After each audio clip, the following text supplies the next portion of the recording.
Dun, da, dun, da, dun. Da, da, dun, da, dun. Get it? I'm lurking. Why do I do these jokes if nobody laughs? Seriously? If you wanted to name that movie, you gotta hurry because there's a clip I actually want to play from that movie. You better pause the video. I also got Mozart to play while he sleeps to make him smarter because leading experts say Mozart makes babies smarter. And the beauty part is the babies don't even have to listen because they're asleep. You know, I wish my parents played Mozart when I slept because half the time I don't even know what the heck anyone's talking about. Corey, I really don't feel comfortable with this. Now, the reason Mrs. Incredible doesn't feel comfortable with that is that she understands there could be a lurking variable. You see, Kari read the research that said babies listening to Mozart were growing up to be smarter. There's a correlation there, and that is a true correlation. They have studied it several times. But does that mean playing Mozart causes your baby to be smarter? Some people said yes, and they created a whole bunch of programs for babies that play Mozart, such as Baby Einstein, with this research in mind. Now, this is probably a scenario where we're not going to try to go backwards. We're going to say, because the baby was smart, it wanted to listen to Mozart. These are babies, all right? But let's try some other variables and see if we can find which one is the lurking variable. Now, I just looked it up online. It says Mozart played in the key of G minor. That was the way he expressed sadness. So, by listening to Mozart, you are getting the key of G minor in your head. What does that have to do with being smart? I'm sorry, that's not a lurking variable. It's just a fact related to Mozart. What about this one? Music synchronizes your brain cells. What that means is, as you listen to Mozart, that music makes your brain function better, which then causes you to be smarter. And a lot of people have actually thought about this and tried to come up with some reason for it, but you're still explaining Mozart leads to smart. It's the same as this arrow, just with a bubble in the middle of trying to explain it. Still not a lurking variable. That is the lurking variable. The parents.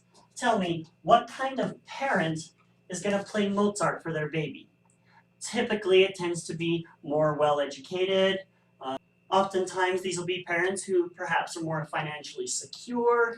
And because of that, they value education. They have a college degree themselves. They can afford to pay for college for their children. So, yes, children listening to Mozart are growing up and doing better in school because their parents gave them Mozart as a baby and encourage education. If you take a parent that is not as intense about education and have them listen to Mozart with their baby, that doesn't mean the baby's going to grow up to be smarter. It's really about the parents. You want smarter kids, encourage parents to value education more. Let's try another one. Right around the year 2000, it was a big deal to study violent video games and how violent children were. And they did find a correlation. Children who are more violent had a higher likelihood of being the children who were playing violent video games. And so the question was, is there a connection here? There's a correlation. Is that causation? And some people were saying we need to make laws against violent games, and some people were saying, no, there could be a lurking variable. So let's go through these one by one and see if we can identify the lurking variable. Games vent aggression. So what I'm saying is, children who are violent have these aggressive tendencies, and they need a way to vent them. So being violent gives them a reason to vent, and how do they find that venting? It's through violent video games. So it would be horrible to say no more violent video games because these kids wouldn't have an outlet.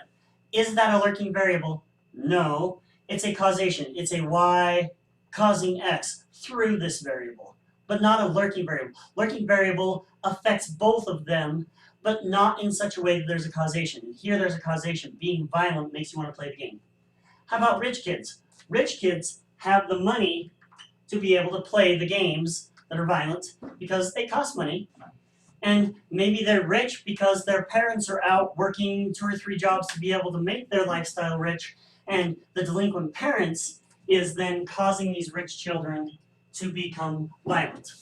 Okay, well, that could count as a lurking variable, and that was one of the things they brought up. We need to study the home life of the children who are able to afford these games. Rich kids could possibly explain that connection as not actually being connected. Life imitates art. It's a famous phrase, I'm sure you've heard it. What it's trying to say is that if you play violent video games, then you will act out what you saw on the game. Not a lurking variable. X causes Y. Let's try the last one, antisocial. Because you're antisocial, it causes you to be a little more violent. And because you're antisocial, you spend a lot of time by yourself. What are you going to do by yourself? Well, maybe you'll play video games.